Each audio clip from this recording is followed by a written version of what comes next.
Bonjour à tous, bienvenue dans cette dernière journée des rencontres du développement durable. Aujourd'hui, nous allons parler d'égalité des genres, conduire une transition juste, intégrons l'égalité hommes-femmes. La crise climatique frappe et frappera plus durement les femmes que les hommes et pour cause, elle exacerbe la mortalité des populations vulnérables où les femmes sont malheureusement surreprésentées. Elle frappera d'abord le secteur agricole qui permet l'autonomie économique d'une large majorité des femmes du Sud. La transition écologique est donc un enjeu majeur d'égalité entre les femmes et les hommes à l'échelle internationale. Alors comment tenir compte de cette réalité dans nos politiques d'adaptation et d'atténuation du dérèglement climatique? C'est un sujet passionnant. Et pour en parler, j'accueille autour de cette table d'abord Céline Mas, présidente de l'ONU Femmes France. Bienvenue, merci beaucoup d'être avec nous. Vaya Touya, déléguée générale de l'association 4D. Merci beaucoup d'être avec nous.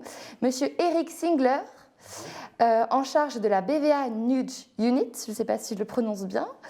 Mireille Clapeau, députée de la Drôme, co-auteur du rapport d'information sur la place des droits des femmes dans la diplomatie française. Et enfin, Delphine O, ambassadrice et secrétaire générale du Forum Génération Égalité. Merci à tous d'être avec nous. Alors j'ai une première question pour vous, Céline Mas. Est-ce que vous pouvez nous expliquer concrètement, assez simplement pour que nos spectateurs comprennent, aujourd'hui, pourquoi les femmes sont-elles plus durement frappées que les hommes par le changement climatique ? Alors, c'est une question très vaste, oui. Mais pour essayer de résumer, d'abord, elles sont frappées plus durement pendant les catastrophes, de par leur place dans les foyers, de par leur place dans l'économie mondiale, d'une part. Et ce qu'il ne faut pas oublier, c'est qu'elles sont frappées ensuite après. C'est-à-dire que quand la catastrophe a eu lieu et qu'on est en phase de reconstruction, de sauvegarde immédiate, les femmes sont démunies, n'ont plus de toit sous lequel s'abriter. Leurs familles sont parfois dispersées, elles ont parfois perdu des membres de leur famille et elles ont moins de, si vous voulez, d'outils immédiats pour se protéger, notamment des violences. Donc ça, on n'en parle pas assez, sans doute, mais il y a l'impact de la crise et l'après-crise aussi qui jouent un rôle très fort. Quand vous dites moins d'outils immédiats, ça vous voulez dire quoi exactement ? Bien, par exemple, parfois elles ne travaillent pas, donc elles n'ont pas de repères sociaux. Elles sont, pour les femmes qui sont dans leur foyer, elles s'occupent des enfants, mais elles n'ont pas plus accès à des éléments très concrets, du lait maternel. Parfois, elles ne peuvent pas allaiter. Enfin, c'est des situations de la vie quotidienne. Et donc, elles se retrouvent vraiment complètement laissées pour compte, sachant qu'en plus, il faut savoir qu'il y a 240 millions de femmes dans le monde dans l'économie dite informelle. L'économie dite informelle, c'est aider d'autres membres de la société, notamment leurs maris. Et donc, dans les sociétés patriarcales, les crises, du coup, touchent beaucoup plus durement les femmes que les hommes. Est-ce qu'on a des idées de projection, des données chiffrées ? Est-ce qu'on a une idée de, je ne sais pas, dans un demi-siècle, combien de femmes sont touchées par rapport aux hommes ? Est-ce qu'on a des indicateurs comme ça ? Alors, c'est une bonne question à l'ONU. Les Nations Unies sont une maison très, très attentive aux indicateurs et qui a aussi l'honnêteté intellectuelle de dire quand on n'a pas d'indicateurs, ce qui peut arriver. Le seul chiffre que l'on a aujourd'hui qui est probant, c'est 14% de plus de femmes touchées pendant les catastrophes climatiques. Ça, c'est un chiffre qui a été évalué durant une vingtaine d'années sur le terrain, mais on ne peut pas aujourd'hui faire de projection qui soit exacte. Je pourrais vous partager une ribambelle de chiffres, mais ce seraient des chiffres inexacts. Et donc l'ONU tient fortement à cela. Et du coup, j'en profite pour dire qu'avant le Covid, par exemple, nous n'avions que 10% des projets d'aide au développement où il y avait des statistiques genrées. Et donc l'une de nos demandes, c'est aussi qu'on ait des statistiques genrées sur tous les sujets. Aujourd'hui, ça n'est pas le cas. Donc on ne sait pas quelle est la situation des femmes et des hommes, notamment en cas de crise. Et ça, c'est important pour pouvoir agir sur le terrain avec de l'impact. D'accord. Une autre question pour vous, Vaya Touya. En 2015, l'ONU s'est fixé 17 objectifs de développement durable. Et parmi ces 17 objectifs, il y a le 5e, qui est l'égalité homme-femme. Donc parvenir à l'égalité des sexes et autonomiser toutes les femmes et les filles. C'est l'objectif. Mais si j'ai bien compris, fin septembre, votre association et d'autres ONG de plusieurs pays ont sorti un rapport qui fait ce constat. Il y a une régression sur l'objectif de développement durable, justement 5, qui concerne l'égalité hommes-femmes. Comment en êtes-vous arrivé à cette conclusion et qu'est-ce que ça signifie exactement ? Alors c'est même une conclusion qui est partagée au-delà de ce groupe d'ONG qui a publié le rapport. Donc le rapport s'appelle Illusion de la durabilité, puisqu'il évalue 17 objectifs de développement durable, et c'était aussi ce qu'on disait. Parfois, il y a des choses qu'on ne mesure pas.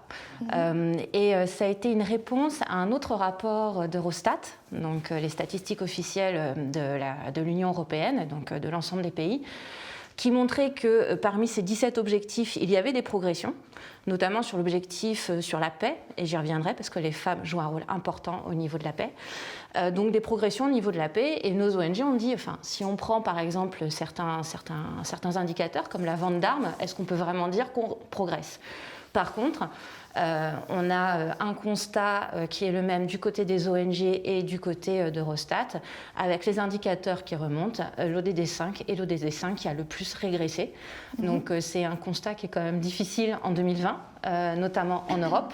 Il a régressé de quelle période à quelle période en fait il a régressé depuis 2015, depuis 2000. En fait, ça dépend sur quelle statistique.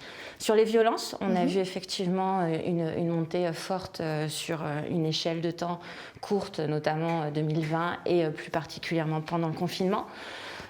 Sur l'accès à des postes à responsabilité, c'est quelque chose qui progresse trop difficilement et ça, c'est d'année en année. Sur le fait que vous puissiez avoir accès à ce qu'on va appeler au droit reproductif, à laisser les femmes disposer de leur corps. Aujourd'hui, on n'a pas particulièrement de statistiques, mais vous voyez bien dans le brouhaha ambiant qu'il y a des difficultés. Et plus largement, en ce moment, vous avez, c'est l'Assemblée générale des Nations unies sur des périodes pour le développement durable.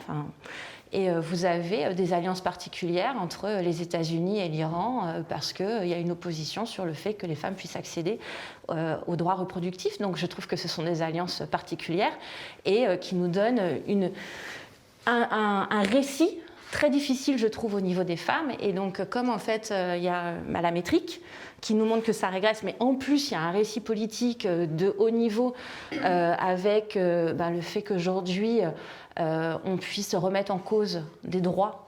Quand vous dites, excusez-moi, je vous coupe, droit reproductif, vous voulez dire quoi exactement pour qu'on comprenne tous bien? Oui, c'est vrai. C'est un terme effectivement qui est dans le jargon onusien et qui a été beaucoup mis en avant, notamment par la diplomatie française, dans la discussion autour des objectifs de développement durable. Donc c'est le fait de pouvoir, pour des femmes, disposer de plannings familiaux, de pouvoir accéder à la contraception, à l'IVG, et puis plus largement à disposer de leur corps. D'accord. Donc ça, ça concerne, quand vous dites régression, c'est dans le monde entier, c'est que vous parlez à l'échelle internationale ou Dans le monde entier, on voit des faits. Je n'ai pas nécessairement les chiffres, Céline pourra peut-être le dire. Par contre, les chiffres dont moi je vous parle, ce sont déjà au niveau européen. D'accord, au niveau européen. Voilà. Les deux rapports sur lesquels je m'appuie aujourd'hui, c'est le rapport d'Eurostat qui est sorti en juin 2020. Et ce rapport de 25 ONG de 15 pays européens qu'on a publié le 25 septembre pour le 5e anniversaire des ODD, et où donc en fait on fait le même constat sur les chiffres et où on a aussi des témoignages d'associations de terrain, parce qu'il y a des choses qui ne se mesurent pas. Le problème de confiance, la difficulté de certaines femmes à pouvoir sortir justement de rôles dans lesquels elles s'enferment et qui les rendent de plus en plus vulnérables. Il n'y a pas nécessairement de mesures là-dessus. Et on a des témoignages d'ONG qui travaillent auprès de ces femmes-là. Et notre rapport, il a autant des chiffres et aussi justement des cas de vie, parce qu'on parle en fait de 50% de la population mondiale. Et c'est quels pays européens, pour comprendre un petit peu, qui sont les plus concernés par cette idée de régression, si je peux m'exprimer Alors là, ainsi? il me semble que c'est tous les pays. Tous les pays, d'accord. Donc, y compris un pays comme la France ou Et des pays comme la France, en fait, les violences ont explosé. Oui. Après, peut-être pas de la même façon. Les témoignages dont je parle, ils viennent d'Espagne. On a aussi des témoignages d'associations de Roumanie aussi, sur lesquels on remonte. D'accord. Et après, ce que j'ai envie de dire, c'est que les chiffres sont effectivement différents, mais par exemple, en France, il reste aussi une petite bataille sur l'égalité de salaire à travail égal. Bien sûr. Effectivement, on l'a vu, là je ne pense pas qu'il y ait tout de suite de mesures, mais sur les femmes qui étaient quand même en première ligne. Par exemple, un chiffre qui est intéressant dans ce rapport, c'est que 70% du personnel hospitalier et de soins sont des femmes, qu'elles ont été en première ligne pendant la période de Covid, et je pense que c'est dans l'ensemble des pays européens, ça c'est le chiffre agrégé d'Eurostat, et pour autant ce ne sont pas les personnes aujourd'hui qui se sont encore... les mêmes chiffres montrent qu'on n'est pas à salaire égal, alors le on, voilà, je me mets dans les femmes, mais que les femmes plutôt ne sont pas à salaire égal, que les femmes ne disposent pas forcément des mêmes, j'allais dire droits, non là on n'est pas sur des droits, de contexte de travail favorable par rapport aux gardes d'enfants ou autres. Donc en fait peut-être que ce qu'on peut dire sans rentrer dans les chiffres par chiffre, c'est une addition de facteurs qui sont visibles dans l'ensemble des pays sans pour autant effectivement être sur les mêmes métriques. Mais le constat global, c'est cette régression. Donc cette régression, c'est pas très positif, mais je viens vers vous, Delphine O. En 2021, ONU Femmes organise le Forum Génération Égalité, qui sera coprésidé par la France et le Mexique. C'est le plus grand sommet international pour le droit des femmes depuis, je crois, 25 ans. C'est une collaboration entre États, ONG, secteur privé. Est-ce que vous pouvez nous expliquer assez simplement quel est l'enjeu de ce forum par rapport justement à la place des femmes dans la société et à l'enjeu de la transition écologique? Quel est le but de ce forum? Je vais le faire simplement. Alors très simplement, ça fait 25 ans qu'il n'y a pas eu de conférence mondiale sur les droits des femmes. Si on fait un parallèle avec ce qui se passe dans le domaine écologique et environnemental, c'est comme si ça faisait 25 ans qu'il n'y avait pas eu de COP. 1995, la dernière conférence mondiale de l'ONU sur les femmes, qui a eu lieu à Pékin, en Chine, et qui a été vraiment un moment historique. C'est la première fois que l'ensemble des États de la communauté internationale s'étaient retrouvés et s'étaient mis d'accord sur un document qu'on appelle la déclaration et la plateforme d'action de Pékin, en disant nous avons 12 piliers essentiels pour atteindre les droits des femmes, en reconnaissant que les droits des femmes étaient...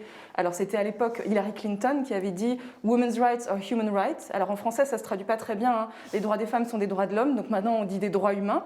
Reconnaissez que c'était des droits humains à part entière. Et c'était assez extraordinaire parce qu'on avait tous les États, y compris l'Arabie Saoudite, l'Iran, etc. 25 ans plus tard, et là je rejoins...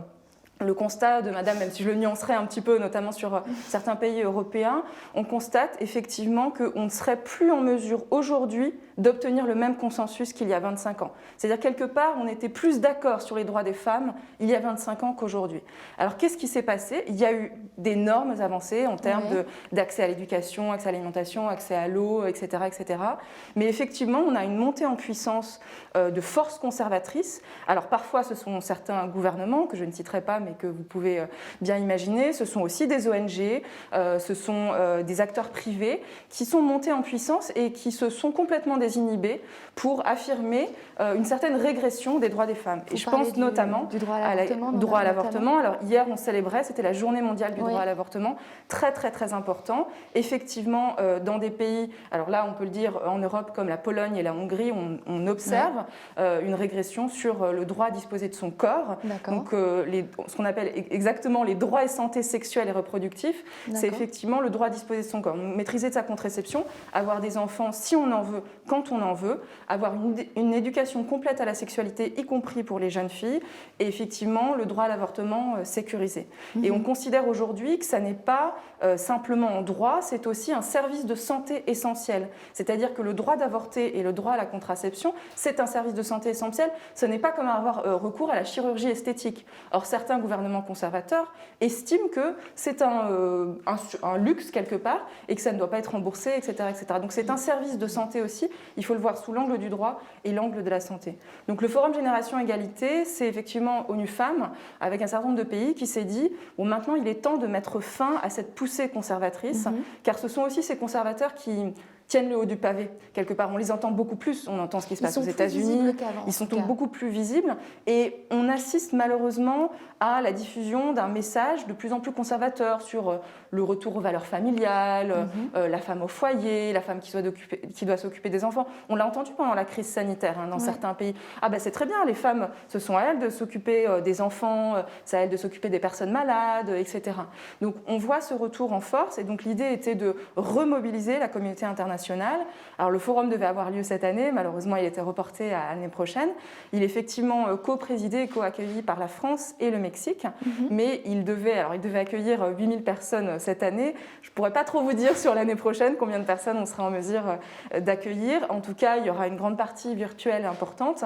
Et l'idée est aussi, ça c'est très nouveau, de mobiliser non seulement les États, ça c'est important, les gouvernements, les organisations internationales, mais aussi toute la société civile, les ONG, les associations, les coopératives, le secteur privé, les entreprises sont très très engagées aussi pour l'égalité, enfin certaines, pas toutes, mais certaines sont très engagées, les organisations de jeunesse, les parlements, etc. etc. Et ça c'est quelque chose qu'on n'avait pas il y a 25 ans, c'était uniquement de l'intergouvernemental, c'est-à-dire des gouvernements qui parlaient à des gouvernements. Et là, on se rend compte que la lutte pour l'égalité, mais comme la lutte pour l'environnement, c'est un combat commun qui n'est pas porté uniquement par les gouvernements, mais on a besoin de la société civile, des entreprises, etc. Est-ce que le but de ce forum, c'est de lancer une grande coopération internationale sur ces sujets-là, ou est-ce que vous visez même des engagements, j'allais dire contraignants, ou une charte contraignante? Quel est le but ultime, en fait? Est-ce que vous avez un objectif précis en termes de droits, d'obligations, ces choses-là? Tout à fait. Alors les droits, comme vous le disiez tout à l'heure, en fait, les droits, ils existent. Sur le papier, on a toute une série de textes et de conventions internationales, également de législation nationale, déjà tout ce qu'il faut. Qui assure les droits. Alors, dans certains pays, il n'y a pas la législation nationale, mais globalement, en Europe, sur l'égalité salariale, ça fait 30 ans qu'on a la législation qui dit qu'il faut l'égalité salariale entre femmes et hommes.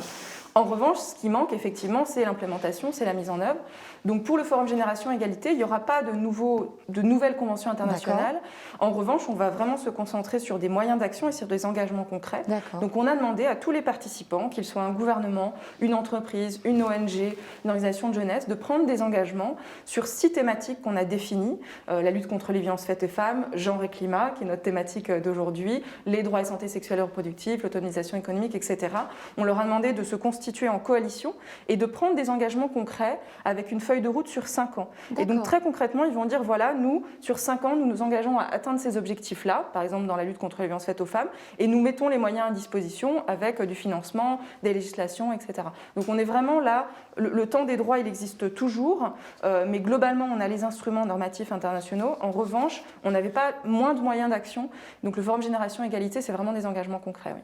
Alors là, on parle d'engagement normatif potentiel. Et puis, il y a les autres actions qu'on peut faire aussi qui sont moins engageantes, peut-être moins visibles, mais tout aussi importantes. Et là, je m'adresse à vous, Eric Ziegler. Vous êtes un spécialiste du concept de nudge. Alors, pour beaucoup de gens, c'est complètement inconnu. Vous allez nous expliquer ce que c'est. En gros, c'est comment encourager les personnes à adopter des comportements, j'allais dire, nobles, par exemple en faveur de l'égalité homme-femme, du développement durable, des comportements qu'on n'adopte pas spontanément, mais qu'on aimerait adopter. Est-ce que vous pouvez nous expliquer exactement en quoi ce concept consiste et quelles applications vous en avez fait justement sur ce sujet fondamental qu'est l'égalité homme-femme? Alors oui, ce que je vais essayer d'expliquer, c'est dans un premier temps, il y a ce qu'on appelle les sciences comportementales. Alors les sciences comportementales, maintenant il faut savoir que c'est 5 prix Nobel d'économie, dont 3 dans les 5 dernières années, dont la française Esther Duflo. Et les sciences comportementales s'intéressent à une seule chose, qu'est-ce qui influence nos comportements et nos décisions. Et les enseignements de 40 ans de recherche, c'est de dire en gros, on est très loin d'être les êtres rationnels que l'on pensait être. En gros, nous sommes des êtres éminemment sociaux, ce que font les autres, ce que disent les autres. C'est très important pour nos propres décisions. Nous sommes des êtres éminemment émotionnels. Nous sommes contextuels, c'est-à-dire très influencés par l'environnement dans lequel on se trouve au moment où on prend une décision. Et puis surtout, nous sommes influencés par ce qu'on appelle des biais cognitifs qui nous empêchent ou nous contraignent, nous influencent et font qu'on peut être bourré de très bonnes intentions et pas agir en conséquence, même si c'est à notre profit. Ça peut être quoi ces biais cognitifs? Alors, je vais en prendre 2 ou 3. Il y a un biais qui s'appelle le biais du temps présent. Oui. Alors, le biais du temps présent, certains grands spécialistes disent que l'humanité pourrait disparaître à cause du biais du temps présent. Le biais du temps présent, c'est on a beaucoup, en tant qu'humain, de difficultés à résister à un avantage tout de Immédiat. suite Ah oui. par rapport à un avantage bien supérieur à long terme. Alors, en quoi c'est dangereux? Quand vous pensez aux décisions qu'on prend tous les jours pour notre santé, on sait qu'il faudrait faire de l'exercice, on sait qu'il faudrait faire attention à ce qu'on mange, mais résister à un beau burger tout de suite par rapport à un avantage à long terme qui est ma santé, ou tout simplement prendre un bon bain parce que j'ai eu une journée difficile, et donc gâcher de l'eau, même si je suis très intéressé par l'environnement, c'est tout un tas de choses qu'on fait tous les jours. Ce biais du temps présent est donc un gros problème pour nous, en tant qu'humanité, dans les décisions qu'on prend. Il y en a un autre qui s'appelle le biais de surconfiance. Le biais de surconfiance, on surestime la situation dans laquelle on se trouve. C'est-à-dire qu'on se dit, si je prends le climat, un jour, il y a un génie qui va inventer un aspirateur à CO2, ou etc., etc. Il y a un biais qui s'appelle le biais de confirmation. Le biais de confirmation, on a une opinion initiale. Il suffit qu'on trouve un petit fait parmi 100 faits qui conforte notre opinion initiale et on va considérer qu'on a raison de penser ce qu'on pense, y compris si c'est à côté de la plaque. Il suffit qu'un scientifique dise non, le climat, c'est pas un problème. Ça suffit pour ceux qui sont climato-sceptiques pour rester et ne pas changer de comportement. Donc en fait, les sciences comportementales expliquent les fondamentaux de nos décisions et de nos comportements. Et à partir de ça, vous pouvez, dès lors que vous avez une connaissance intime de ces facteurs d'influence, créer des interventions qui vont être beaucoup plus performantes. Quand on a travaillé pour E4G, d'où mon petit pins, avec Phumzile Mlambo et Elisabeth Nyamayaro, en fait, on a travaillé sur le site du mouvement E4G, qui est le site Gender Equality des Nations Unies. Oui. L'objectif, c'était, peut-on faire en sorte qu'un visiteur soit encouragé à devenir un adhérent, puis ensuite à prendre des actions concrètes. Quand on a changé, à partir des sciences comportementales, le site, on a multiplié du jour au lendemain par 12 le taux de conversion entre visiteurs et adhérents.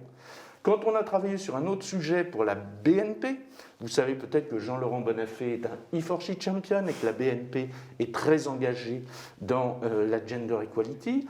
L'un de nos sujets était, peut-on encourager la mixité dans un certain nombre de départements? Quand on a travaillé sur ce sujet, en 1 an et demi, on a augmenté de 40% la diversité dans le département en question.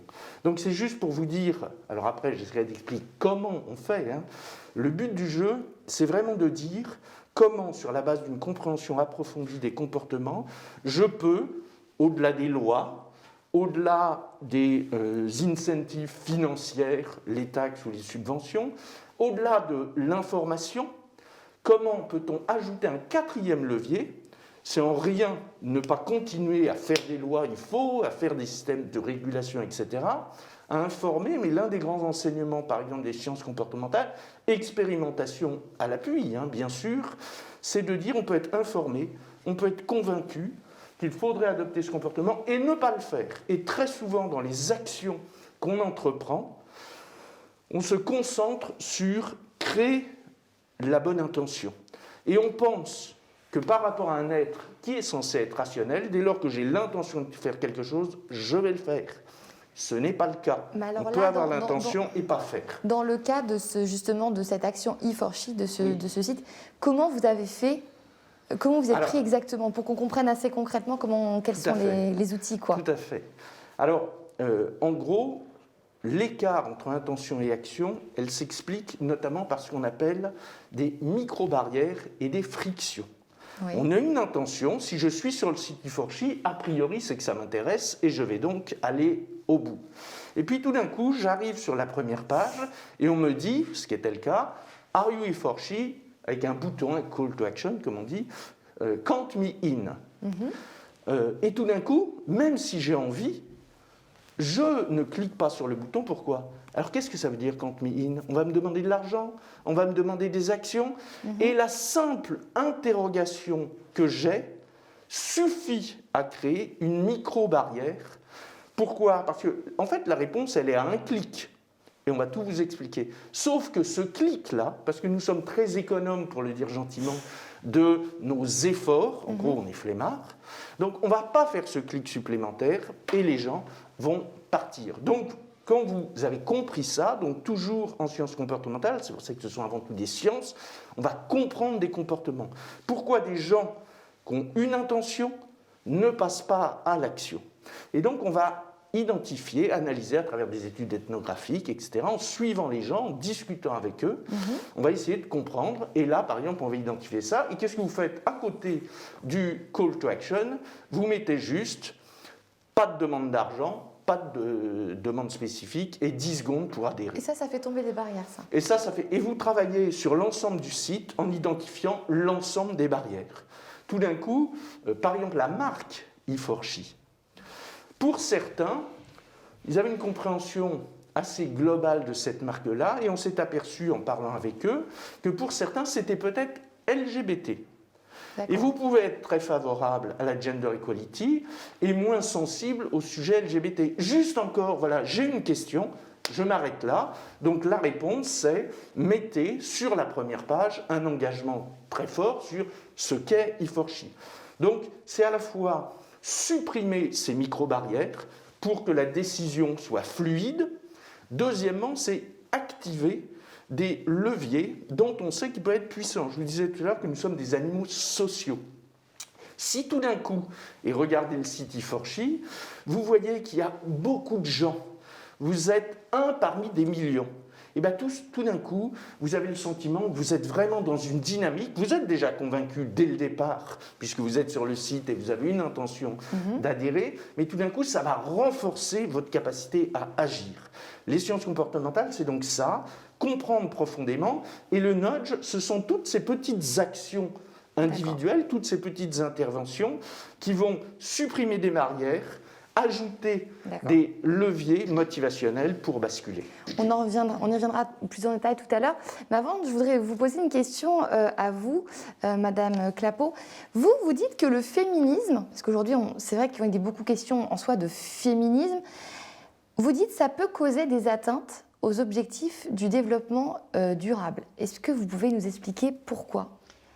Alors, ça peut un peu surprendre quand on entend ça. Plus exactement, je pense qu'il faut dépasser cette question qui est de dire, si on traite en silo les objectifs climatiques et les objectifs féministes, il peut y avoir arbitrage ou contradiction ou constat qu'on ne peut pas raisonnablement être dans les deux.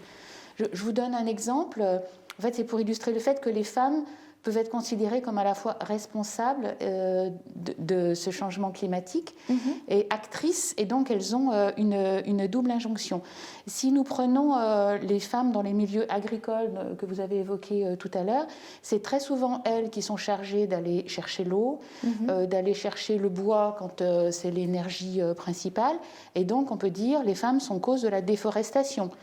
Dans nos pays plus développés, une femme qui accède à l'émancipation économique, à un métier, ça veut dire dans le schéma familial, on va dire traditionnel, que ça va être un couple avec besoin de 2 voitures. Et donc, ça veut dire aussi que la femme va non pas passer du temps à cuisiner, mais va acheter des plats tout prêts, l'essor des couches jetables aussi. Ce sont tous ces comportements d'achat liés à l'émancipation économique qui font qu'il y a objectivement des atteintes à l'écologie. Et donc, si on regarde ça par le petit bout de la lorgnette, on se dit la solution, c'est peut-être le retour en arrière. On l'a vu pendant le confinement lié au Covid. Certaines disaient ah ben, c'est très bien, je peux refaire des petits plats en achetant mes légumes et fruits en circuit court. Je fais mes produits ménagers maison, je fais mes cosmétiques maison. Oui, mais tout ça, c'est du temps. Beaucoup de temps. Non valorisé. Et donc, il y a une sorte d'injonction à dire aux femmes, pour être une femme parfaite, vous devez travailler, vous occuper des enfants et tout faire à la maison. Oui. Et moi, ce que je dis, c'est qu'il faut dépasser ça en disant la vraie cause au fond c'est le manque de partage du travail domestique, c'est la difficulté d'accès à l'énergie, à l'eau et aux ressources essentielles dans certains pays, et c'est par ce biais qu'il faut aborder par des politiques publiques, par des actions de développement, par des actions des ONG et des privés, qu'il faut permettre aux femmes d'être à la fois bénéficiaires de leurs droits, parce que là on parle de droits et d'égalité femmes-hommes, et de faire en sorte que l'exercice de ces droits ne nuise pas à la planète. Alors justement, on parle beaucoup de droits des femmes aujourd'hui. J'aimerais poser peut-être une question à Jonathan Maher. Je ne sais pas s'il est avec nous. Je l'ai oublié tout à l'heure. Je ne sais pas s'il est avec nous. Oui, je suis là. Je ne sais pas si vous m'entendez ou vous me voyez. Oui, bonjour. Merci beaucoup d'être avec nous. Vous êtes en charge des relations institutionnelles pour le groupe L'Oréal. Et vous essayez d'améliorer justement les conditions de vie et les conditions de travail des femmes qui justement travaillent dans les pays qui fournissent les matières premières des produits cosmétiques de L'Oréal. Est-ce que vous pouvez nous expliquer assez simplement quelles sont ces actions, comment vous vous y prenez? Oui, donc d'abord merci, excusez-moi pour les petits problèmes techniques en début de la table ronde. En fait, c'est très lié à ce que disait à l'instant Mireille Clapeau, quand je trouvais très intéressant ce terme de double injonction. Donc en effet, donc juste pour un peu replacer par rapport à L'Oréal, donc L'Oréal, longtemps on était, depuis plus de 20 ans, sur cette question de l'égalité homme-femme, on avait donc créé ce programme For Women in Science sur la question de comment soutenir les femmes scientifiques. Mais pour revenir à votre question, on a vu que le sujet principal de ces dernières années, c'était vraiment l'urgence climatique.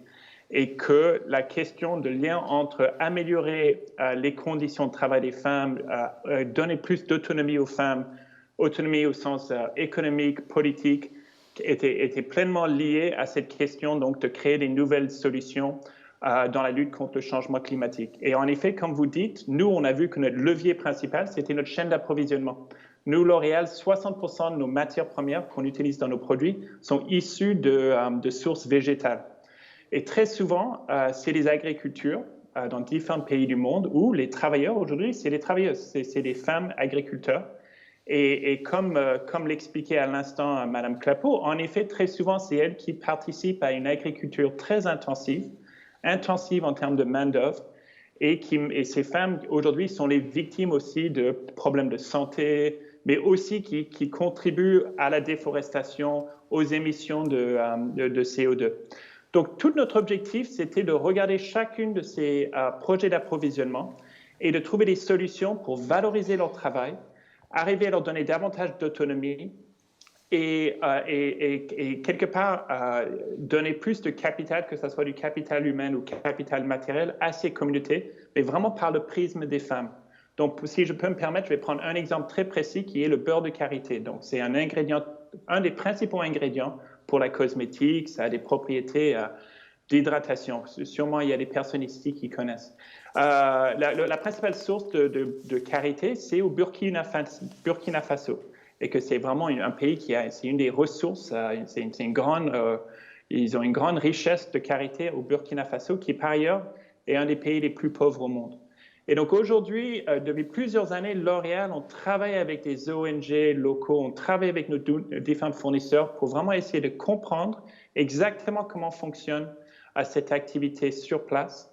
Et on a vu que, comme je l'ai expliqué, c'est des activités d'agriculture très intensives avec beaucoup d'intermédiaires. Et donc ces femmes, en fait, c'est des activités à faible profitabilité pour elles.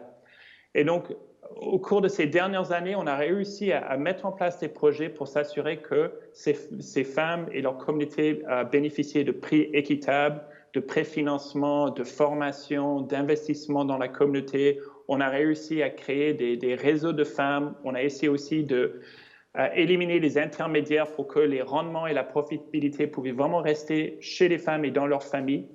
Et aujourd'hui, il y a plus de 40 000 femmes qui sont bénéficiaires donc, de ce programme d'approvisionnement durable, donc des femmes du Burkina Faso.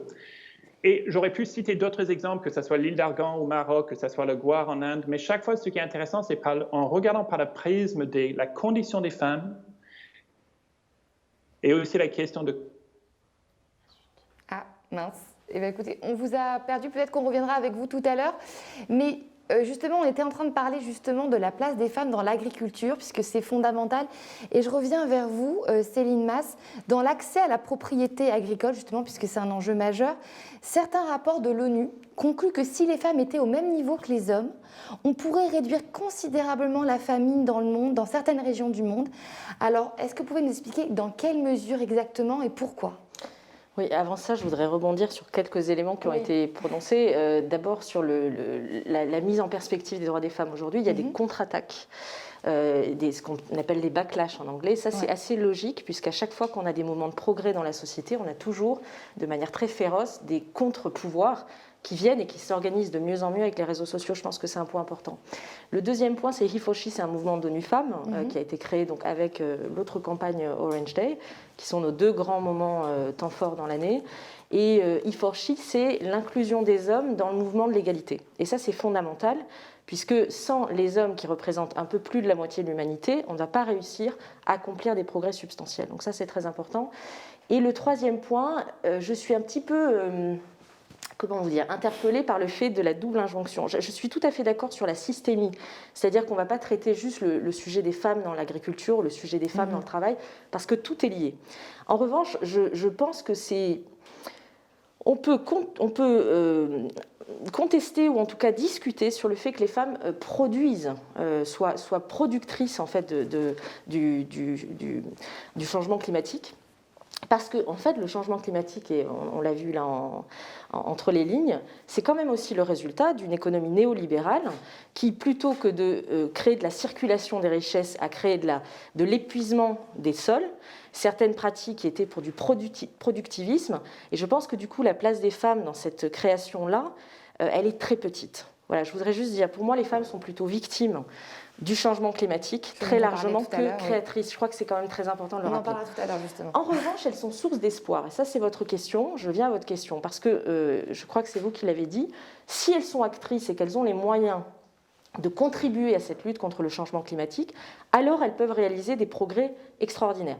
Sur le sujet agricole, donc les femmes représentent 43% à peu près de la population, la main-d'œuvre agricole mondiale. Et elles représentent, les femmes rurales, c'est un quart de la population mondiale, mais elles ont accès à moins de 20% des terres. Le chiffre n'est pas très clair, ça va de 5 à 20% en fonction des territoires. Donc comment on fait pour changer ça et qu'est-ce que ça change? Le fait d'avoir accès aux terres, ça permet d'avoir une agriculture résiliente. C'est un terme qu'on emploie aujourd'hui, c'est-à-dire beaucoup plus sensible à l'écologie, à la RSE et à la lutte contre le changement climatique. Et donc on peut avoir de ce point de vue-là des actions très concrètes, j'en cite quelques-unes. ONU Femmes a mis en place un programme qui s'appelle Buy from Women au Rwanda. Et c'est un programme qui est fabuleux parce que c'est un programme qui utilise les nouvelles technologies pour créer une plateforme en ligne pour des femmes rurales, très rurales, dans des endroits très éloignés du nord du Rwanda, qui, grâce à cette plateforme, non seulement ont des informations sur la météo des jours à venir, donc elles maîtrisent mieux la fertilisation des sols, la création de richesses, la manière dont elles gèrent les semences, etc. Elles sont connectées à des acheteurs, Buy from Women, donc c'est bien ça, alors qu'elles n'avaient pas forcément accès au marché. Elles peuvent avoir accès à des prêts bancaires, parce que ça aussi c'est un sujet, c'est là où on revient à la systémie. Si on ne peut pas emprunter de l'argent, comment peut-on créer son activité? Je vous le demande. Elles ont aussi, grâce à cela, elles peuvent manager leurs équipes, et au-dessus de ça, on met beaucoup de formations, parce que l'idée, c'est de former, encore une fois. L'idée, ça n'est pas de la charité. Ça, c'est très important. Et d'ailleurs, les femmes vous disent « I don't want charity, I want business ». C'est ça la dignité. À tous ces outils, redonner, parce qu'on parle beaucoup de chiffres, mais il faut penser à ce que les gens vivent sur le terrain concrètement. Redonner de la dignité aux gens, c'est leur donner les moyens de se sortir d'une condition qui est injuste et inégalitaire au départ. Voilà, et c'est ça qui est important. Je crois que vous voulez rebondir sur ce que... Pour compléter, donc absolument complètement d'accord avec ce que décrit Céline, mais quand on parle des femmes, parce que là on est vraiment passé des femmes un peu victimes du changement climatique aux femmes actrices. Et ça c'est très très important, puisque c'est le sujet de cette table ronde. Genre et climat, c'est ne pas toujours voir les femmes sous l'angle de victimes, même si c'est vrai qu'elles sont les premières impactées, mais comment est-ce qu'on peut les rendre actrices? Tout ce qu'a décrit Céline sur les femmes agricultrices, mais pour que toutes ces décisions soient prises au niveau international, on parle de développement durable, il faut aussi que les femmes soient à la table des décisions, là où les décisions sont prises. Et il y a un très gros travail à faire qui est de la part des gouvernements et des organisations internationales pour qu'on ait davantage de femmes négociatrices dans les négociations climatiques. Lorsque vous avez une COP 21, 22, 23, 24, 25 maintenant, qui se réunit chaque année avec tous les acteurs du développement durable et de la lutte contre le changement climatique, quelle est la proportion de femmes ? Très très basse, très très basse. Donc ce qu'il faut faire aujourd'hui aussi, c'est de former des femmes à la fois scientifiques, ce que fait notamment L'Oréal avec son programme Women in Science, mais aussi former des négociatrices climatique. Et c'est ce que fait notamment la France. Elle a lancé un programme avec le Canada pour former spécifiquement des négociatrices climatiques francophones, parce qu'on en a encore moins malheureusement dans l'espace francophone. Et donc elle a lancé une série d'ateliers qui sont tenus au Sénégal, au Rwanda, où l'idée est de former non pas des négociatrices françaises, mais des négociatrices notamment du continent africain, qui est particulièrement impacté par le changement climatique. Et lorsqu'on aura les prochaines COP, ce seront elles les négociatrices au nom de leur pays. Et c'est important parce que ce que vivent les femmes sur le terrain, c'est les femmes de leur pays qui peuvent savoir. Ce ne sont pas des négociateurs français ou américains qui ne sont pas du tout dans cette situation. Donc on a besoin aussi, et ça il y a beaucoup de femmes ici qui sont dans la politique et dans les instances de décision, je le défends très ardemment, on a besoin de davantage de femmes scientifiques. Ça on en a. On a Valérie Masson-Delmotte qui est une des meilleures paléoclimatologues du monde. Donc au sein de la COP, au sein de la Convention 4 des Nations Unies pour la lutte contre le changement climatique, on a des femmes scientifiques incroyables. On a moins de femmes dans les postes de décision lorsqu'on fait des négociations climatiques, et ça dans les diplomaties, dans les organisations internationales, c'est très important. On va en parler de la diplomatie justement, mais vous vouliez rebondir, je crois, sur ce qu'elle disait. Sur justement le rôle des femmes en fait dans des processus politiques de haut niveau. Il y a une étude de l'Institut international pour la paix qui montrait effectivement que lorsque les femmes étaient dans les processus de paix, de négociation, souvent, en fait, on se retrouvait avec des processus qui pouvaient à 35% avoir plus de chances de durer au-delà de 15 ans. Oui, c'est ça, c'est exactement ça. Et ce sont en fait... Comment vous expliquez ça, en fait? Comment on peut expliquer ces chiffres? Parce que c'est quand même assez intéressant. Ça veut dire que si on met des femmes, si on intègre les femmes dans ces processus, si je comprends bien, on a davantage de chances de faire réussir les processus de paix. C'est un petit peu ça, où il y a une nuance, ou que je comprenne bien, parce que c'est hyper intéressant ça. Parce qu'en fait, je pense qu'il y a plusieurs facteurs. Vous pouvez effectivement, donc les processus de paix sont différents en fonction des pays et des causes. Mais souvent, en fait, les femmes sont aussi celles qui sont les premières dans l'éducation. Un processus de longue durée s'appuie aussi sur toute une logique d'éducation, de culture qui va un petit peu changer la donne et qui a une inclusion aussi justement de la violence à un moment dès le foyer et qui peut se retrouver à d'autres échelles. Un fait, je ne sais pas si ça peut être dans la comptabilité, mais pour moi c'est assez marquant.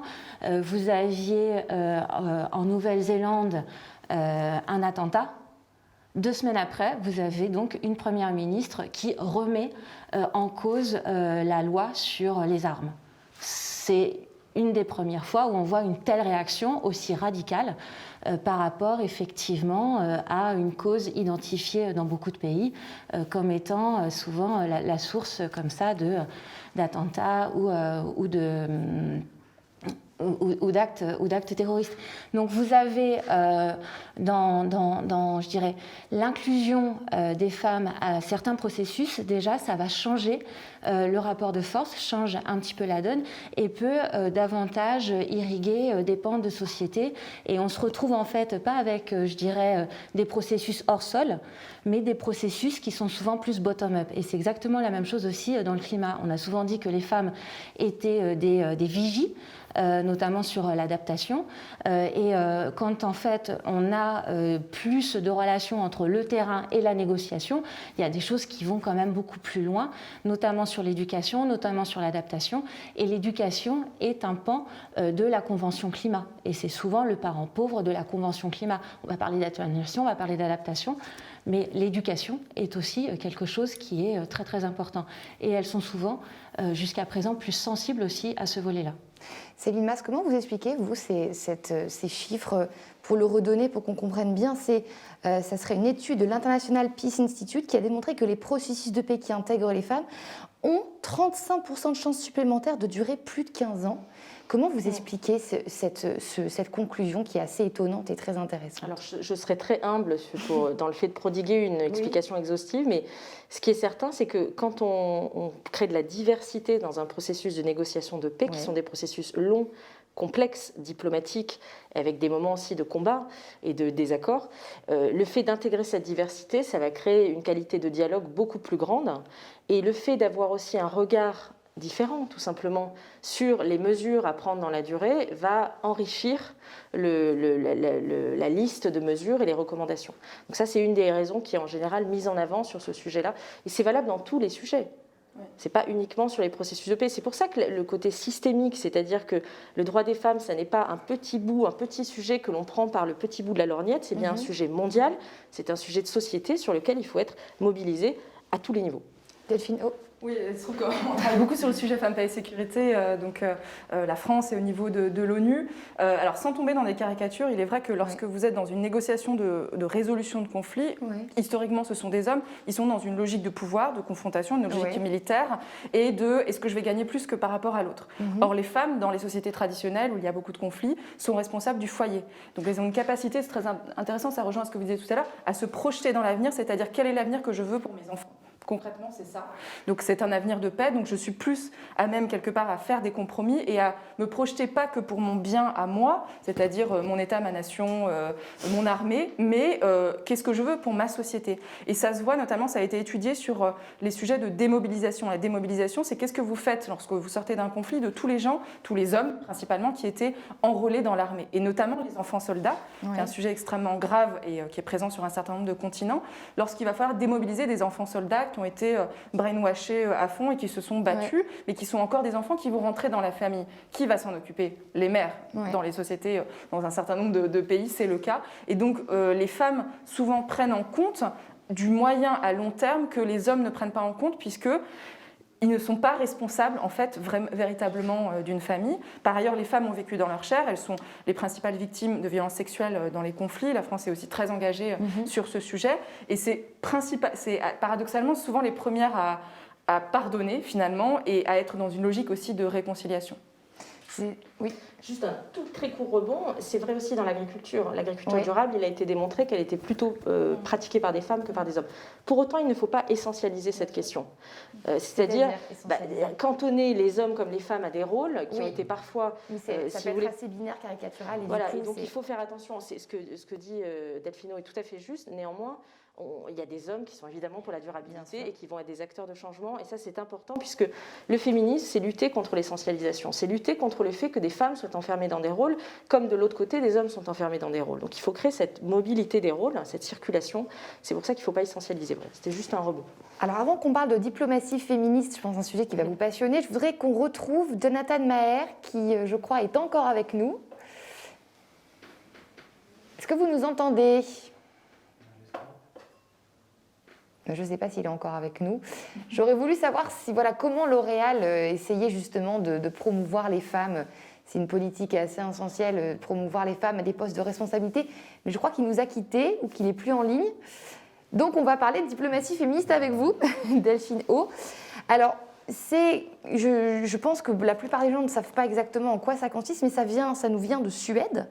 C'est né avec la ministre suédoise des Affaires étrangères, Margot Wallström, et ça se développe beaucoup en Europe, notamment en France.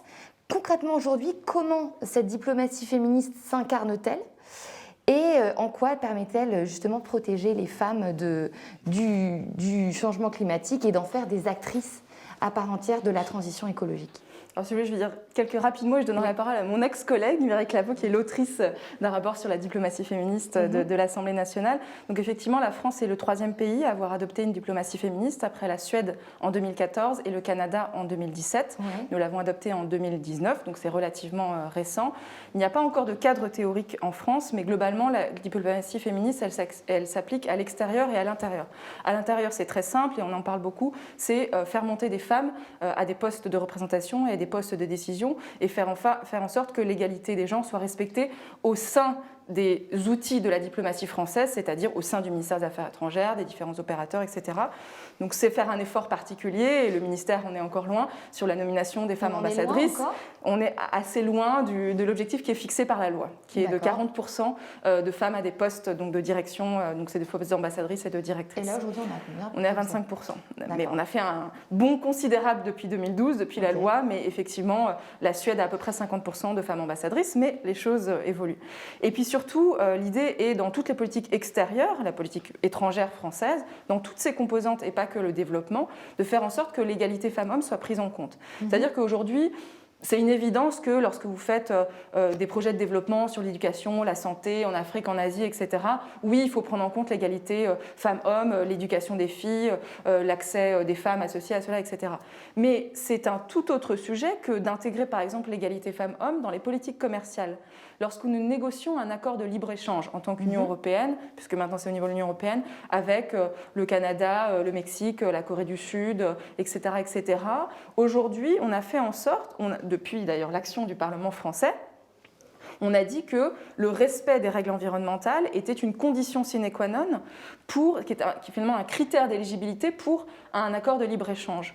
Pourquoi ne pas faire en sorte que le respect de l'égalité femmes-hommes et des droits des femmes soit également un critère non négociable lorsqu'on entre dans une négociation de libre-échange? C'est-à-dire faire en sorte que le pays avec lequel on conclut cet accord respecte globalement les droits des femmes et signe toutes les conventions internationales et les ait ratifiées pour les droits des femmes, et également regarder sur les différents secteurs économiques qui sont concernés, quelle est la place des femmes dans les postes de direction, dans les commerces, dans les conseils d'administration, etc., etc.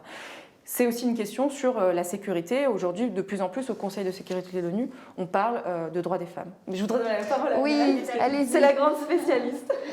J'imagine que vous voulez rebondir et peut-être compléter son propos sur justement cette notion de diplomatie féministe qui est en train de prendre beaucoup d'ampleur dans notre pays. Oui, tout à fait. Donc, le président de la République, Emmanuel Macron, a fait de l'égalité femmes-hommes la grande cause du quinquennat.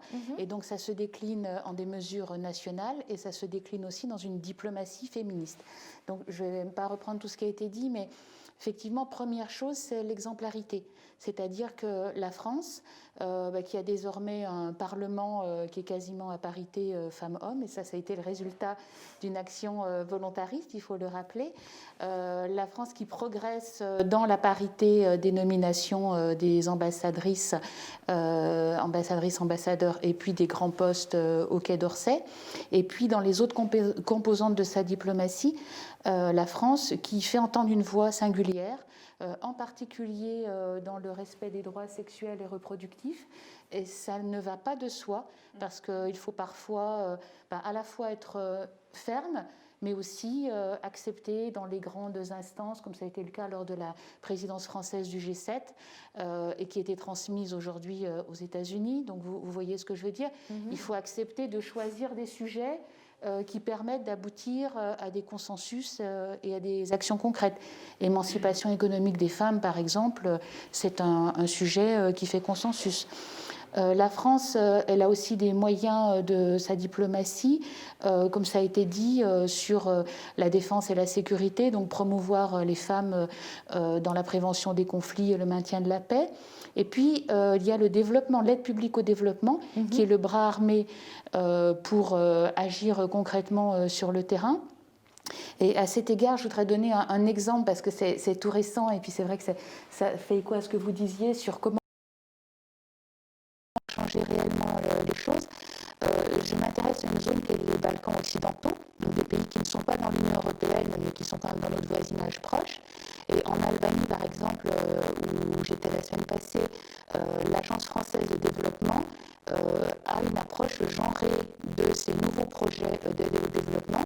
Et quand on parle d'émancipation économique des femmes, on se rend compte que ce pays est en retard, et le reconnaît, sur les titres de propriété des femmes sur la terre. C'est ce dont je parlais tout à l'heure. Voilà. Et ben, ça, c'est quelque chose, si on le change, une femme qui peut avoir accès à la terre, peut avoir accès au capital, elle peut plus facilement accéder à son émancipation économique. Le temps scolaire dans ce pays, c'est le matin, et l'après-midi, traditionnellement, ce sont les femmes qui gardent les enfants. Ça n'est pas compatible avec un travail. Donc, si on a des projets d'aide au développement en collaboration avec le pays donné et qui ont une approche genrée, avec des indicateurs, avec un budget genré, on peut faire en sorte que petit à petit cet écart entre les femmes et les hommes se réduise et donc permettre réellement aux femmes de s'émanciper économiquement.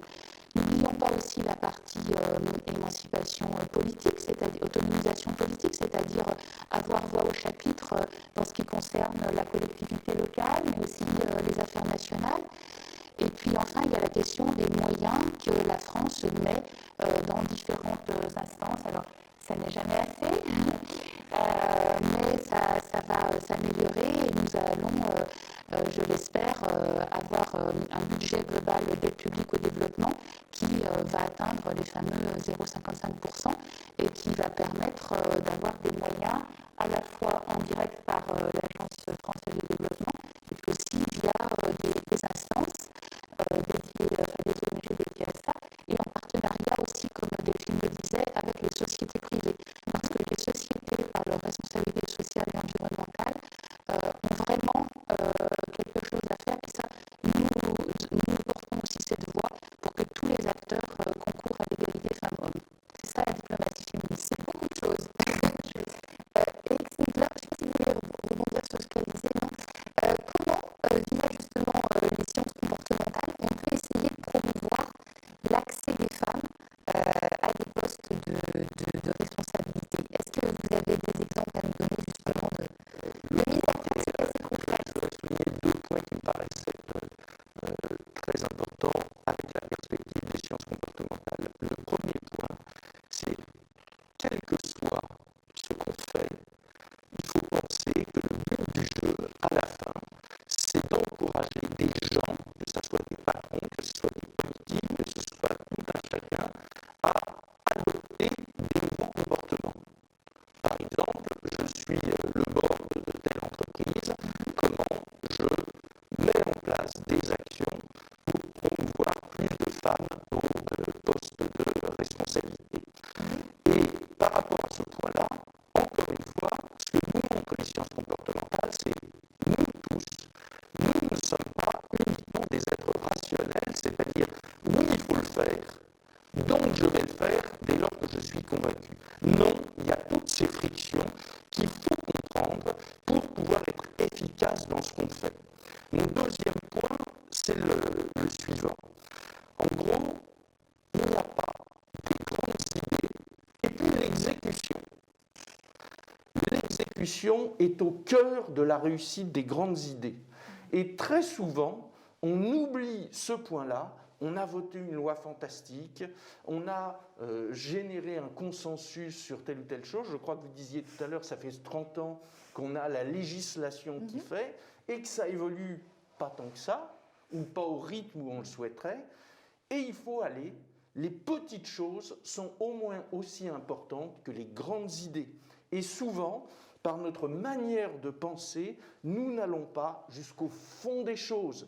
Quelles sont toutes ces petites frictions qui vont faire qu'un dirigeant qui est profondément convaincu qu'il faut plus de femmes à son board, etc., comment se fait-il que X années après, ça n'ait pas changé ou c'est à changer à une vitesse? Alors après, une petite chose. Par exemple, est-ce que vous savez, il y a de nombreuses expérimentations, notamment par Yale et par Harvard là-dessus, vous mettez dans une salle, c'est l'exemplarité des rôles modèles, des photos de femmes leaders dans un domaine, et bien, les jeunes femmes, quand, aux États-Unis, c'est une expérimentation qui a été faite par Harvard, celle-là, quand vous devez décider de votre spécialisation en fac, quand vous avez des femmes leaders qui sont affichées au mur dans la salle où on vous fait la présentation de la spécialisation, ben vous passez, par rapport à une salle où il n'y a rien d'affiché au mur, de 6% des jeunes femmes qui vont choisir une profession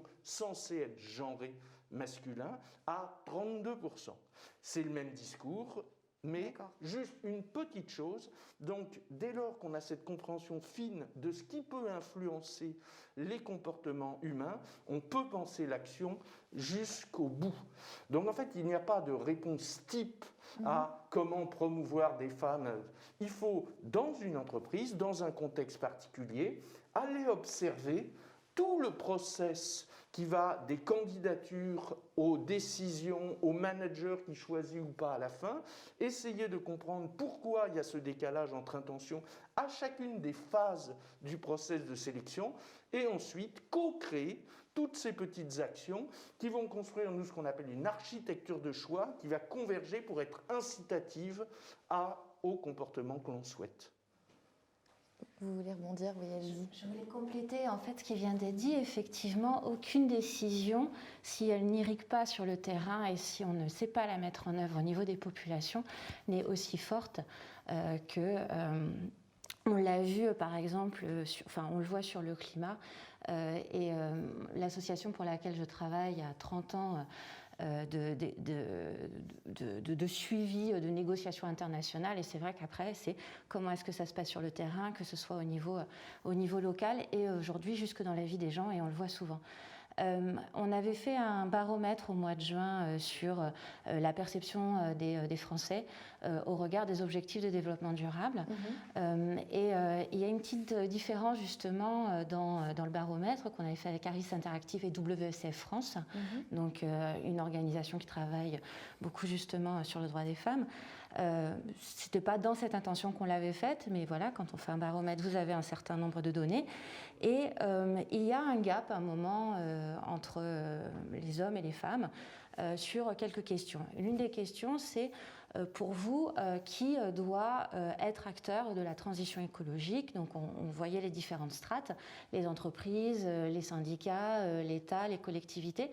Sur la dimension citoyenne et donc l'engagement à son échelle, il y avait une différence de 8 points entre les hommes et les femmes. Les femmes disaient plus qu'elles étaient aussi à s'engager. Donc ça ne signifie pas que c'est les femmes et pas les autres, on est bien dans des logiques de co-responsabilité, mais il y avait cette velléité-là.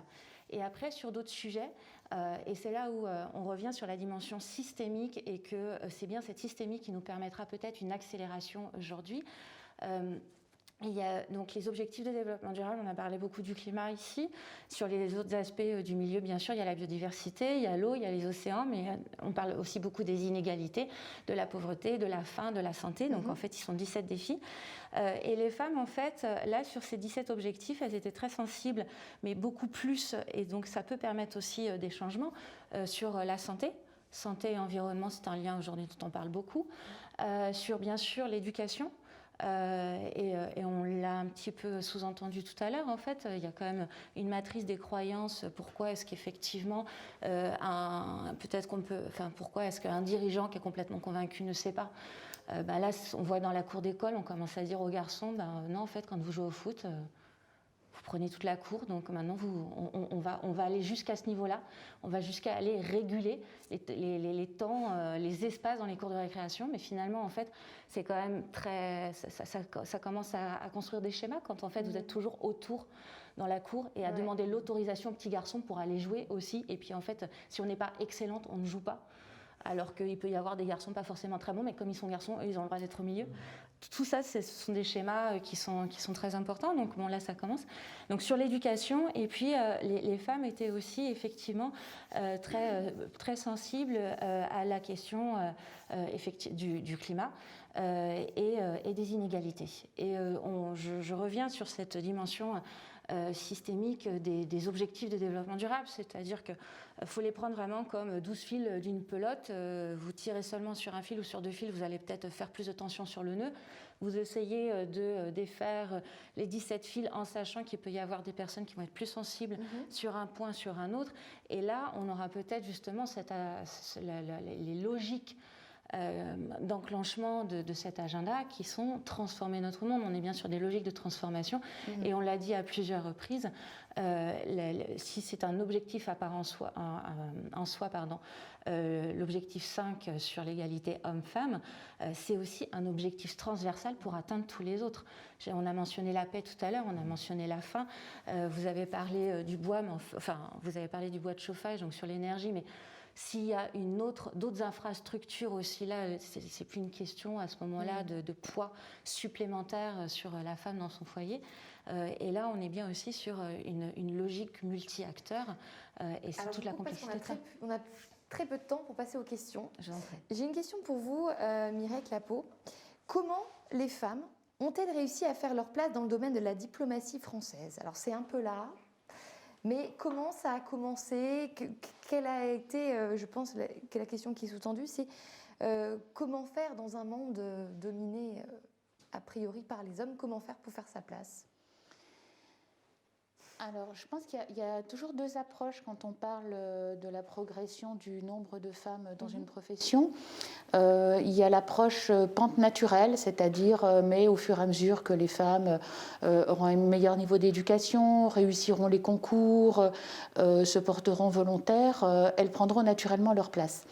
Et puis, il y a une autre approche, et qui est celle que je défends, qui est une approche volontariste, parce que la mesure, les faits, l'objectivation montrent que ce n'est pas le cas et qu'il existe des biais qui font que si on attend que les femmes passent les concours, réussissent scolairement, se portent volontaires, eh bien, on n'arrive pas à augmenter le nombre de femmes dans la diplomatie. Donc là, je parle sous le contrôle de ma collègue diplomate, ex-députée, mais il y a eu des à-coups, il y a régulièrement des à-coups, et puis le backlash aussi, comme vous le disiez. Je crois que c'est la loi Sauvadet, donc aide-moi, quelle date? 2012. La loi Sauvadet de 2012 a commencé à mettre des objectifs de femmes dans les nominations. 40%. Backlash, d'abord, c'est pas facile d'y arriver. Les administrations peuvent préférer payer l'amende que réellement promouvoir des femmes. Pourquoi? Parce qu'elles disent, l'administration dit qu'il n'y a pas assez de viviers. Alors, si on cherche la cause racine, il n'y a pas assez de vivier parce qu'il y a des tas de biais qui font que, soit par une pression inconsciente, soit par des conditions de travail qui ne permettent pas d'assumer les différents rôles assignés à la femme, les enfants, etc. Les femmes ne se portent pas candidates, elles renoncent d'avance. Et puis le backlash aussi, c'est que certains hommes, du coup, de pouvoir se sentant évincés de ces postes, organisent une contre-offensive feutrée, pas une contre-offensive qui dit son nom. Vous avez constaté ça ou pas, les contre-offensives feutrées, sans vouloir être dans des schémas très caricaturaux? Qu'est-ce qui est le plus difficile à ce moment-là? C'est vrai de absolument tous les milieux professionnels où, lorsque vous regardez à la base, il y a une relative égalité. Aujourd'hui, à l'entrée du concours, des différents concours du ministère des Affaires étrangères, nous sommes à 50% de candidates reçues et 50% de candidats reçus. Donc nous avons une relative égalité, ce qui est à peu près normal, puisque ni les hommes ni les femmes, par essence, ne sont plus intelligents que les autres. Mais plus vous montez dans les échelons, plus le nombre de femmes se raréfie. C'est vrai dans tous les secteurs économiques et le secteur de la politique aussi. Y compris dans la presse d'ailleurs. Y compris dans la presse, tout à fait. Donc c'est là où on parle du vivier, c'est-à-dire que le temps qu'on attende que les jeunes femmes qui rentrent aujourd'hui au niveau, on va dire, minimal du ministère des Affaires étrangères arrivent au niveau ambassadrice, il faudra quelques années. D'où je suis moi aussi une défenseur inconditionnelle des quotas. 40%, nous ne sommes pas à 40%, je l'ai dit aujourd'hui, sur les femmes ambassadrices, nous sommes à 25%. On est obligé de fixer un quota si on ne veut pas atteindre encore 200 ans ou 3 siècles pour qu'on arrive enfin à l'égalité sur la pente naturelle. Donc je le défends vraiment ardemment également. Alors oui, effectivement, il y a un sentiment d'éviction de la part des hommes, mais comme dans tout le milieu économique aussi, qui se disent que parfois il y a une discrimination positive qui est mise en place à l'égard des femmes, ce qui n'est pas vrai en réalité. Simplement, aujourd'hui, oui, on regarde aussi les CV des femmes sur un poste à responsabilité et pas que les CV des hommes. Et vous avez aussi des mécanismes, ce que tu appelles feutrés, qui sont le mécanisme du Boys Club. C'est-à-dire qu'il n'y a pas de discrimination, évidemment, sur le papier, c'est totalement impossible, la loi l'interdit. Mais lorsque vous devez considérer un remplacement pour un poste à responsabilité sur une ambassade, un poste de direction, c'est un homme dont vous allez prendre la place et c'est un jury d'hommes qui va regarder quels seraient les candidats potentiels et hasard, il va ne trouver que des hommes comme candidats potentiels. Alors que si vous avez plus de femmes à des postes de responsabilité, et il y en a de plus en plus, elles vont se dire ce serait peut-être pas mal aussi de considérer des CV de femmes. Et donc ça, c'est ce qu'on appelle la sororité et la solidarité féminine, c'est très important. Plus vous avez de femmes à des postes à responsabilité, plus elles vont coopter aussi, mais dans le sens tout à fait légal, il ne s'agit pas du tout d'une démarche illégale, plus elles vont faire venir et inciter des jeunes femmes ou des femmes moins jeunes à être considérées comme candidates. Mais on est d'accord que le recrutement se fait toujours sur les compétences et le talent. Je voudrais ajouter qu'il y a donc les intentions, il y a la loi, il y a ces actions de sororité, et puis il peut y avoir la bienveillante pression. Là, je prêche pour ma paroisse. En tant que parlementaire, je me sens extrêmement libre, puisque je ne me rendais compte finalement qu'à la nation et qu'à mes électeurs.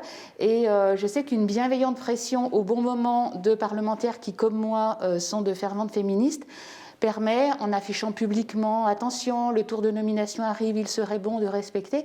Je pense que ça peut jouer aussi, même si ça ne sera jamais avoué. Céline Mas, une petite réflexion peut-être. Est-ce qu'aujourd'hui, alors je vous pose la question de manière assez large, est-ce que l'ONU s'est fixé des objectifs précis concernant justement les femmes au poste de responsabilité? Est-ce que vous avez par exemple un exemple de programme à nous donner dans un pays où on veut justement atteindre tel quota parce qu'il y a d'énormes lacunes? L'égalité, l'objectif c'est 50-50. Après, il peut y avoir, en fonction des pays, un peu moins, un peu plus, mais c'est tout simplement ça, c'est de ne laisser personne de côté. Et il y a quelque chose de fondamental, je crois, qui a été dit aussi par mes collègues, c'est il y a une différence entre être contre l'inégalité et être pour l'égalité. Ouais. Et la différence, c'est le comment. C'est moi, dans mon quotidien, dans mon travail, dans ma vie familiale. C'est ce que disait aussi Eric Singler. Quels petits gestes je peux mettre en œuvre pour passer d'être, si vous voulez, indigné. L'indignation, c'est une saine colère, mais ça ne suffit pas. Être indigné par une injustice, ça ne suffit pas à changer le monde. Pour changer le monde, il faut être pour l'égalité, c'est-à-dire dans un mouvement transformateur et positif qui fait qu'on n'a plus le choix en se levant le matin que de faire chaque jour une toute petite chose pour que les choses progressent. Voilà. Il y a aussi un autre sujet que je voudrais juste qu'on aborde, on n'a plus que 2 minutes, mais ce sont les femmes qui donnent la vie. Est-ce qu'on sait aujourd'hui, par exemple dans un pays comme la France, en termes d'embauche, est-ce qu'il y a encore une discrimination flagrante, c'est-à-dire ACV égale, compétence égale, on favorisera un homme plutôt qu'une femme parce que cette femme a tel âge et qu'elle risque donc de vouloir avoir des enfants. Est-ce qu'on a des indicateurs par rapport à ça, justement, à cette discrimination-là? Pas vraiment d'indicateurs parce que c'est compliqué de collecter des données sur le fait que dans un entretien, ça m'est arrivé. Hein. On vous demande si vous songez à avoir des enfants, si vous avez une famille. Ça, c'est de l'informel, mais c'est culturel. Et la culture, c'est long et dur à changer et c'est très profondément ancré dans nos vies. Donc non, mais clairement, il y a encore de témoignages très, très, très, très nombreux, des pratiques, ce qu'on appelle le soft, mais qui en réalité sont hard dans les conséquences, c'est-à-dire qu'elles empêchent des femmes de travailler convenablement et d'évoluer. Alors c'est absolument illégal, évidemment, vous n'avez pas le droit de demander. C'est illégal, mais ça se fait encore beaucoup. Mais ça se fait encore, y compris dans l'administration, pas que dans le privé. En revanche, on commence à avoir des nudges bienveillants, et notamment, je pense à l'index Pénicaud, dont vous avez peut-être entendu parler, donc, qui est un index qui a été mis en place par l'ex-ministre du Travail, Muriel Pénicaud, et qui permet de classer les grandes et moyennes entreprises en fonction de leur performance en matière d'égalité. C'est la première fois qu'il a été mis en place 2018, si je me souviens bien. Je crois que 2020, ça doit être la 3e année. Alors au début, on a commencé par les 500 plus grandes entreprises, puis après, on passe à quasiment l'intégralité des entreprises. Et il y a 5 critères pour effectuer ce classement. Un des critères est l'évolution de carrière des femmes au retour de maternité, de congé maternité. Donc voir est-ce qu'elles ont suivi une évolution normale, est-ce qu'elles ont stagné, ou est-ce que parfois même elles ont obtenu la promotion qu'elles auraient dû obtenir, y compris si elles n'avaient pas eu le congé maternité. Il y a évidemment les questions d'égalité salariale, etc. etc. Mais je pense que l'objectif de cet index, c'est aussi de s'élargir sur davantage de critères. On a commencé par 5. Et il y a beaucoup de pays qui nous regardent avec beaucoup d'intérêt, y compris des pays parfois qui sont même plus avancés que nous, par exemple sur les questions d'égalité salariale, mais pas forcément sur les retours de congé maternité. Et puis l'annonce très importante dont je ne peux pas m'empêcher de parler, qui est l'allongement du congé paternité à 1 mois, qui nous place toujours en deçà d'un certain nombre de pays, notamment les pays nordiques, mais qui est quand même un grand pas en avant. Et ce sera le mot de la fin, ce sera la note positive de ce débat. Ça a été très court, mais je vous remercie d'avoir pris la peine de venir ici dans ce studio. Quant à moi, je vous retrouve tout à l'heure pour un autre débat.